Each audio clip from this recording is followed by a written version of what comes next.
Hello everyone, Clint here. I hope everybody is doing great today. Today I am going to do a quick video on my first thoughts and setup of the OnePlus Watch 2 from OnePlus. Obviously, I'm super excited about this watch, and it's not just necessarily this particular watch itself, but I do think this is the future of smartwatches, the way they have the dual chip architecture, the way Google has created the dual chip for the Wear OS. I think this is going to be how all Wear OS watches are going to be. But this watch in particular, I think is really going to be a great watch. I gave it a quick box open here earlier today, and inside this box here came with the watch band already installed, and then it has this little flap here. And then you got the charger itself, which is not wireless, which I'm okay with that. I know some people don't like that, but it's been fine. I don't have an issue with that. And we do get a cable, USB-A, that's a bummer. And then a little puck charger. And then that's going to be what charges it up. USB-A is a bummer. And then we just got some documentation here. That's pretty much all we got in the box. Really high quality box. You guys know I love good boxes. They did a good job. This watch right now is only $250, which I think is a pretty good price for a smart watch of this caliber. And I just let you know real quick, when you pull this out of the box like I did, I'll be honest, I was initially shocked, and I don't know why, by the quality of this watch here. This, I knew coming into it, it's going to be a stainless steel watch. It's going to be a 46 millimeter, so a nice size. But man, it has a good heft to it. It feels really, really high quality. I absolutely love the way it looks. And that's one of the reasons why I love my Galaxy Watch 6 so much, is because it looks really, really good. I mean, if you compare this to like a TicWatch, which is also a great smartwatch, it just doesn't compare in the way it looks. And this one looks absolutely fantastic. Then the next thing I noticed is the quality of these bands. And these are high quality silicone bands. Now I do a lot of band testing, and I know the difference between, a cheapo kind of silicone band and a high quality band. This is a super high quality 22 millimeter band. I mean, you can even tell by look at the size of those little claps to get that baby out of there. That is absolutely fantastic. So the bands are super, super high quality. You got two followers there. I really like the band quality, and I really like how they have it to where it kind of bends over. So this is going to fit really good on the wrist. You're not going to have any gaps, and it is a gapless design watch. So you have no gap there. It just flows right down. Excellent, excellent. Looks fantastic. I'm really excited for the bands on this particular one here. And then the back, I don't know if that's plastic or some kind of glass or what the heck it is, but it is super, super high quality. And you got a little OnePlus on there action, some kind of the sensors, and then of course the Pongo pins to charge. Does anybody know? You can tell me in the comments why the heck you need 4 contacts for just charging. I've never quite understood that. So if anybody's in electrical stuff, let me know how that why that is. It looks like we've got a mic hole over here, and then the speaker hole over here, and then this brushed stainless steel on the side, and then polished stainless steel on this side. It's really good looking watch. It's very asymmetrical with this side right here. I really like that. It's a good looking watch for sure. The one thing I can tell, and I don't know if you can tell in the light there, there's kind of a big bezel that's probably going to be its Achilles heel as far as looks go. Kind of a big bezel on that one right there. I'm not a real big fan of that. It's one thing I like about the Galaxy Watch, is that screen goes all the way to the edge, which just makes it look better. I think it's just a better looking. But right now I'm really digging the way this watch looks. So let's go ahead and turn it on and get it set up. I haven't even turned the push the button yet. I don't even know if this is the right button to start it up. I'm going to push this big pusher here on the top, and I'm getting absolutely nothing. So let's go down to the bottom pusher and see if that's the one that's going to turn this guy on. Yes, I felt a nice vibration there. OnePlus logo pops up. Let's see how long it takes to get this going. Now, this does have the W5 Snapdragon chip in it, which I'm really excited for. That's what the TicWatch Pro 5 has in it, and I'm telling you, this is a very, very smooth running, probably the best running watch I've used. It just compared to the Samsung. I know they got their own Exynos chip in here, and I wish all the time that it had that W5 chip in it, because that TicWatch really runs great. So I'm super excited to see how good this one runs too, with that new W5 chip in it. But of course, it does have that secondary chip, which I can't remember the name of that one because it's got a weird name. So we'll just keep it moving here. So we're going to go ahead and start up. It says download the O Health app from your Google Play Store. Okay, so I'm going to run this on my, look at that. So pops right up there on the phone as soon as I turn it on. That is fantastic. Next, we're going to hit OK to Google Play. And whoops, somehow I got that on there. Okay, so we're going to hit install. Well, that was nice. I do like that new version of Wear OS that allows you to do that. It just reads it. It's very, very iPhone-esque. And it comes up really cool. So there it goes, already connecting to OnePlus Watch. And I haven't even opened anything yet. There's a PIN code. Gonna hit yes on that. Let's see here. We'll continue here. Big long statement of blah. I'm not sure what that is. We're not going to read that. Notifications. Permission request for nearby device. Yes. We're going to hit allow on that. We're going to hit agree on that. And now we are prepping the watch and pairing that baby. Still pairing. Ooh, gives a little animation there. Very Apple Watch-ish. We got some terms we won't read. I wear mine on my left wrist. Sync phone communications and calendar events. Absolutely allow that. Allow all of those because it is a smartwatch. That's what we're using it for. All right, we're going to prepare the watch, and that is smoking. That's going pretty quick. So hopefully this doesn't take too long. Still has that little starburst Apple Watch action. It's still what that reminds me of. Pretty cool. I dig it. I dig it. All right, we're at 62. There it goes. Let's get my Google account info. We do know that this watch only will work on an Android phone. It will not work on an iPhone, which I think is interesting how Wear OS started doing that. I thought that was one of their strengths, is they were able to use both operating systems, but that kind of died recently with, I think, Wear OS 3. Pretty much everything has to go through that. And then the other part that's kind of weird is everything has to have its own app. So now we're going to be syncing all our fitness data and everything with this O Health app. And TicWatch has their Mobvoi app. Of course, Samsung has their wearable app and Samsung Health. Samsung Health is one of my favorite health applications. So that's the one I will be judging O Health by. Okay, we're going to continue as me. Put my little guy in there. Signing in.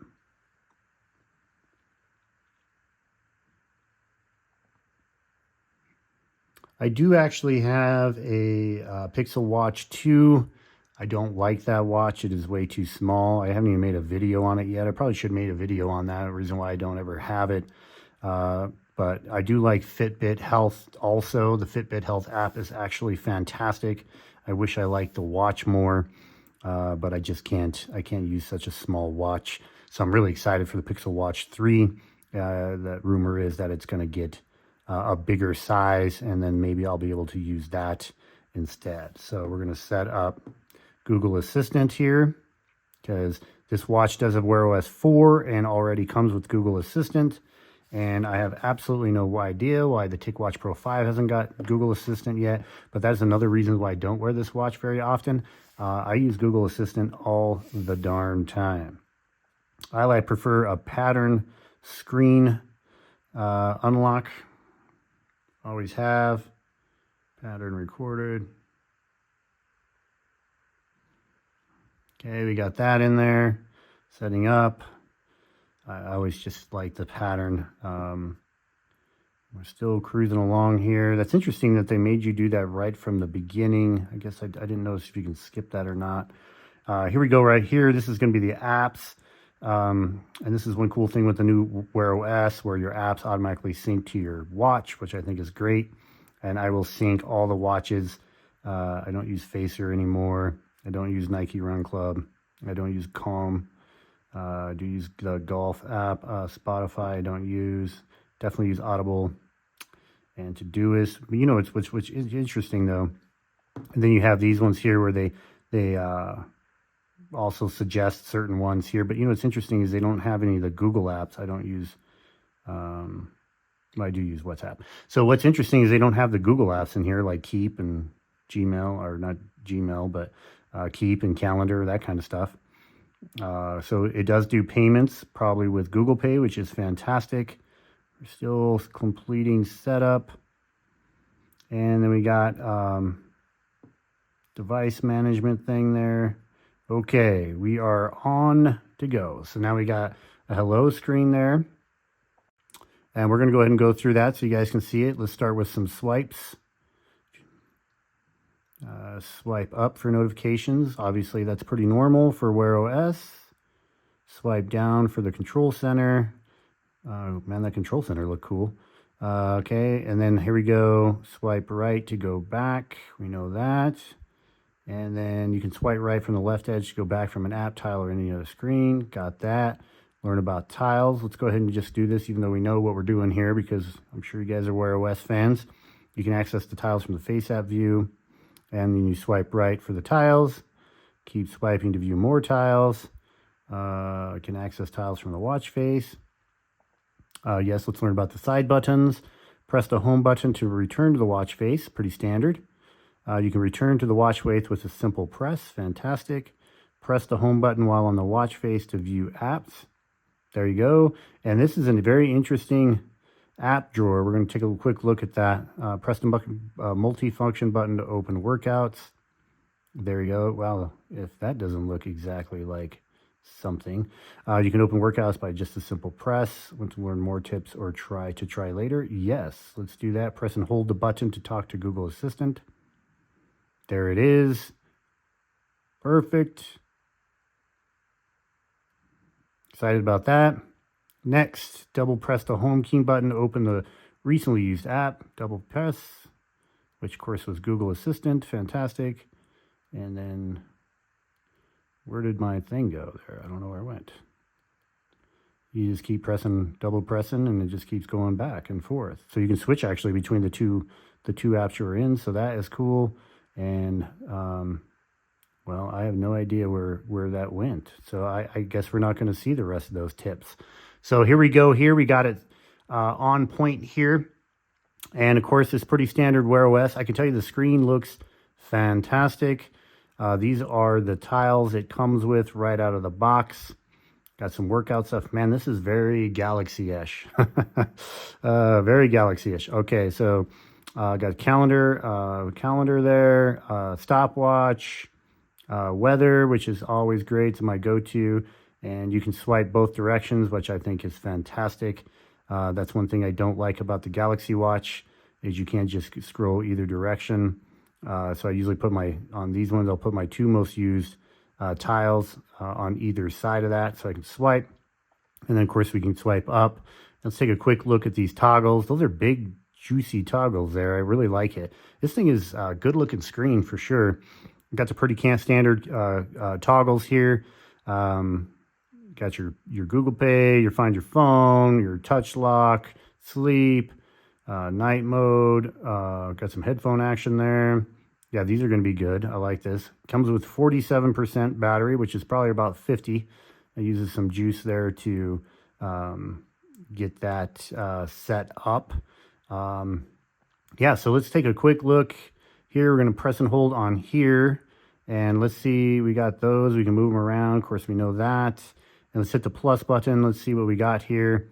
You got your normal tiles. These are only got 4 tiles, of course. Until my rest of my apps get installed on there, I'll have more tiles. And we'll just back out of there. We'll just get back into there. Let's see what kind of watch faces are on the watch already. Now, this is one sad part about the new dual processor is something to do with the watch faces. So I am a watch face fanatic. You guys know that. I make a bunch of watch face videos. I have so many watch faces, but it sounds like they got to be revamped somehow to work in this architecture, so they're not sucking battery, because the watch face and the complications and notifications and everything are ran on that smaller processor and not on the W5 chip, which gives you this excellent supposed 100-hour battery life, which of course I will not get a 100-hour battery life because I use an always on display. I want my watch to look like a watch all the time. But yeah, so those are the ones that are preloaded on there. And let's see if we can just hit it. We'll just check this one. We can customize this. Looks like color. And then, yeah, you can change the complications, which is great. I'm good with that. So we'll be testing some of those babies out, and we're going to hit that back up here. But I can tell you it's a beautiful watch. It looks really good. I'm going to throw this on my wrist real quick so you all can see it. Super comfortable. So just as I thought, with the way these bands bend down here like that, that makes it so comfortable. And for what initially felt like a pretty sturdy watch when I took it out of the box, it feels really light on the wrist. Right now it looks like it has AOD defaulted to turn off, which makes sense. You see how fast that raised awake is. Not bad. It's okay. It could be better, right? Okay, that's okay. I'm assuming. So this is not a digital crown. So I will say this could be the one Achilles heel also, besides this bezel here, that keeps me from this watch, and that's because there's no crown. Every watch should have some kind of digital crown, digital bezel. I prefer the crown, actually. You should just do that because your finger blocks up so much of your watch, you can't really see what's going on. So this should be a digital crown. I'm really disappointed in that. And it could be the ending of this particular watch for me to use it all the time. But let's go ahead and take a look at, let's see if I can turn like an always on display just from here. Doesn't look like it. Make a quick run through the settings. See, and I should be able to just scroll this. So this goes up. And the W5 chip with Wear OS 4 is just fantastic for that. Let's go to display, raise to wake. We want that. Brightness, auto screen off. Go to watch face after always on display. So we're going to toggle that baby on. High battery usage. Yes, we're quite aware of that, but I don't care. So now let's see when this goes to sleep. Oh yeah, see, that looks good. That looks fantastic. So that looks like a watch on my wrist. And let's check the raise to race, and it's pretty good. Yeah, this is going to be really, really good. So anyways, guys, that's my first thoughts and first setup on the OnePlus Watch 2. I'm going to be wearing this watch all week, so we're going to test the crap out of this thing.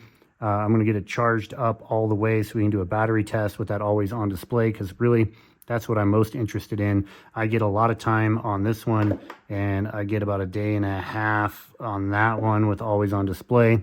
We'll use the stock watch faces just because of the architecture is designed that way. So I will use the stock watch faces. I will work out with this guy every single day. If it's warm enough, I'll try to get an outside run in so we can take a look at the GPS accuracy, the fitness accuracy. We'll get that compared up to my Garmin watch, and we're going to see how it is, and then just see generally how I like that watch compared to my daily driver, which is all dirty because you can tell this is one I use all the time. My Galaxy Watch 6 Classic. So both good looking watches. So I can do a comparison for that. So let me use this for a week, guys, and then I will make another video and let you know how it goes. But visually, I am very excited, very happy with it. It looks really nice. I think I'm going to like it visually. So usability, I'll get all my apps downloaded on it, and we will give it a shot and see how it goes. See you till then.